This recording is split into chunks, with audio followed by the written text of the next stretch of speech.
반갑습니다. 좋은 책을 골라서 읽고 독자 여러분에게 요약해서 제 생각과 느낌을 전달하는 북튜브 책임전가입니다. 오늘은 인간의 불평등은 어디서 기원하였는가라는 문제로 독자 여러분을 찾아뵙습니다. 독서회원들 사이에서 아우성이 일어났습니다. 5월 독서토론회 발표자인 저는 장자크 루소의 인간 불평등 기원론을 읽자고 했습니다. 모임에 참석한 회원 몇 명은 한 달 내내 이 책을 잡고 있었다고 불평을 쏟았습니다. 250쪽 정도의 문고판 크기의 책이었지만 읽기가 쉽지 않았던 것입니다. 저는 발표에 앞서 왜 이 책을 읽어야 하는지를 설명해야 했습니다. 우리 삶을 지배하는 것은 정신과 물질입니다. 정신은 논의에서 제외하고 물질만 살펴보겠습니다. 물질 또는 재물 중 내가 어떤 것을 소유하고 있고 어떤 것을 소유하고 있지 않은가에 따라서 삶의 형태는 많이 다릅니다. 남들이 가지지 못한 것을 제가 가지고 있을 때는 부러움을 사기도 하지만 남들이 즐기는 것을 제가 가지지 못했을 때 저는 시기심과 체념, 때로는 분노를 느끼기도 합니다. 세상이 불공평하다고 저는 생각합니다. 제게 닥친 즐거움과 고통, 기쁨과 슬픔의 원인을 찾다 보면 불평등으로부터 나왔다는 것을 알 수 있습니다. 우리나라는 GDP로 대변되는 경제적 성과는 눈부시게 발전했지만 소득 불평등 지수, 상대적 빈곤율 등 그 외 삶의 지표는 악화되고 있습니다. 특히 자살률은 천장에 닿았습니다. 현대사회의 가장 큰 화두가 되어버린 불평등을 깊이 있게 다루는 전문가가 항상 언급하는 이론이 바로 인간 불평등 기원론입니다. 저는 이 책을 읽지 않고서는 우리 사회의 불평등에 대하여 내 삶의 행복과 불행에 대하여 접근할 수 없다고 생각했습니다. 혼자 책을 선택하고 읽기가 쉽지 않기 때문에 독서 모임에서 개최되는 토론회를 계기로 한번 읽어보라고 회원에게 권했습니다.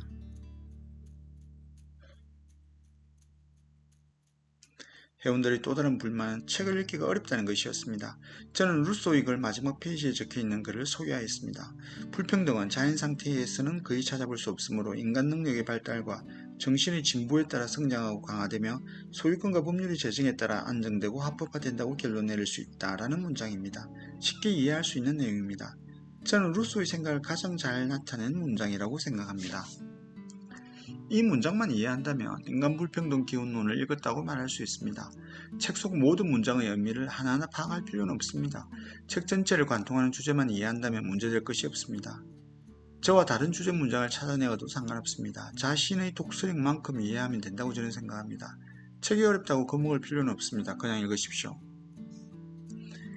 이해하기 어려운 책을 읽는 저만의 방법은 다음과 같습니다. 우선 저는 각주를 무시하고 읽지 않습니다.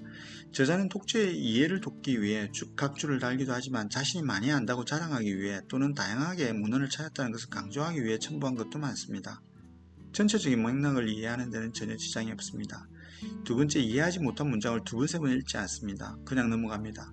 독서는 영어 독해 시험을 치르는 것과는 다릅니다. 세 번째, 제게 와닿는 문장, 저자의 생각을 잘 표현한 문장은 밑줄을 그어두고 책을 읽고 난 후 노트에 옮겨 적습니다. 노트만 보면 나만의 방식으로 책을 파악할 수 있습니다. 한 권의 책은 독자들의 수만큼 다양하게 해석되고 이해되는 것입니다. 마지막으로 독서회원들과 토론하면서 책에 대한 이해를 높입니다. 토론 기회가 없다면 인터넷을 통해서 서너 개의 글을 읽어보면서 자신의 생각과 맞춰보면 끝납니다. 서론이 길었습니다. 책 내용을 살펴보겠습니다. 이 그림은 토론회 발표를 위해 만든 마인드맵입니다. 미개인의 생활에 대해서 알아보고 인간의 특징을 중심으로 소유의 개념이 발전되는 과정을 정리했습니다. 회원들과 함께 토론하고 생각해볼 주제도 만들었습니다. 이 그림은 인간 불평등 기원론을 가운데 두고 북매핑을 해본 것입니다. 제가 읽은 책 중에서 루소의 논리가 이론적으로 발전된 책, 현대사회의 불평등과 자본주의 관점에서 해석한 책, 불평등 문제를 질이나 총, 균, 세로 해석한 책 등을 유기적으로 연결해 보았습니다. 북매핑은 다음 기회에 자세히 소개하겠습니다. 책 1부에서 루소는 원시시대 인간은 선악 구별이 없고 싸움과 교제도 없었으며 자연이 명령한 고독한 생활을 하고 있었다고 합니다. 시간이 흐를수록 인간의 특징이 드러나면서 다양한 생물체 중 인간이 최고라는 것을 깨닫게 됩니다. 여기서 루소가 말한 인간의 특징을 살펴보겠습니다. 책 여기저기 흩어져 있는 인간의 특징들을 모아보면 안전욕구, 연민, 이성, 발전욕구, 인정욕망으로 파악됩니다. 두 가지만 자세히 살펴보겠습니다. 발전욕구는 발전 가능성이라도 표현할 수 있는 것으로 단순한 외침에서 언어로 발전시킨 것, 그리고 우연히 발견된 식물에서 농사로 발전시킨 것을 들 수 있습니다. 인정 욕망이란 타인이나 자신에게 인정을 받고 싶어하는 심리를 말합니다. 저는 인간의 특징 중 안락과 자기보존에 관심을 가지는 안전욕구가 가장 중요하다고 생각합니다. 인간의 마음에 최초의 변화가 나타난 것은 오두막에 벽을 바르고 공동의 거치에서 가족생활을 시작하면서 소유 개념이 도입된 때라고 루소는 말합니다. 인간은 집 앞이나 나무 아래에서 노래와 춤, 이야기를 하고 놀면서 잘하는 사람이 칭찬받고 자신도 존경을 받고 싶다는 생각을 하게 됐습니다. 여기서 선호와 허영심, 경멸, 수치심이 생기면서 불평등을 향한 첫걸음이 시작되었습니다. 이 단계가 미개인의 마지막 단계라고 합니다. 인간이 미개인에서 사회인으로 변하게 된 것은 야금술과 농업이 발달하면서 가속도가 붙었습니다. 토지의 경작으로 인간이 타인의 도움을 필요로 하는 순간, 두 사람 몫을 차지하는 것이 생존에 유리하다고 생각하는 순간 소유라는 개념이 자리 잡았습니다. 소유한 자는 규칙을 정하기 시작했고 소유하지 못한 자는 중재자가 필요하다고 느끼면서 법률과 사회가 구성되었고 이로 인해 불평등은 고착화되었습니다. 루소가 비유하듯이 누구나 자신의 자유를 확보할 심산으로 자신의 쇠사슬을 향해 달려간 것입니다. 결론적으로 자연의 품속에서 생존했던 미개인은 평등한 생활을 누렸으나 안전욕구로 시작한 인간의 모임에서 인정욕구가 나타나고 철의 발견과 경제의 발달로 노동이 필요하게 되면서 소유의 개념이 인간의 마음속에 자리 잡게 된 후 가진 자들 주도로 법률과 사회를 구성하면서 불평등이 안정화되고 고착화되었습니다. 왜 이 책을 읽어야 하는가? 이 책을 통해 불평등 문제를 해결하기 위한 단서를 얻기 위해서입니다. 산업화 이후 물질을 더 소유하기 위한 전쟁이 시작됐습니다.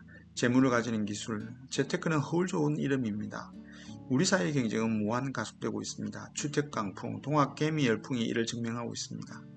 불평등을 줄여보겠다고 만든 법률과 제도는 차이를 더 벌였을 뿐입니다. 이 책 내용으로 루소의 해결 방법을 짐작해 보겠습니다. 루소는 자연 상태에서는 인간은 평등하다고 합니다. 불평등의 원인은 소유라고 보았으며 이를 영속적으로 보장하기 위해 가진 자들은 법률과 사회 계약을 만들었습니다. 루소의 주장은 자연으로 돌아가라, 계약을 취소하라 입니다. 제 생각은 다릅니다. 저는 인간의 특징 중 안전에 대한 욕구, 인정받고 싶은 욕망으로부터 불평등의 기원을 찾았습니다. 내가 안전하다고 느끼게 해주는 것, 당신 삶이, 나의 삶이 가치 있다고 인정해주고 만들어주는 것으로부터 불평등은 미세하지만 나아질 것이라고 생각합니다. 이상으로 인간 불평등 기원론 책 소개를 마치겠습니다. 구독과 좋아요도 부탁드립니다. 감사합니다.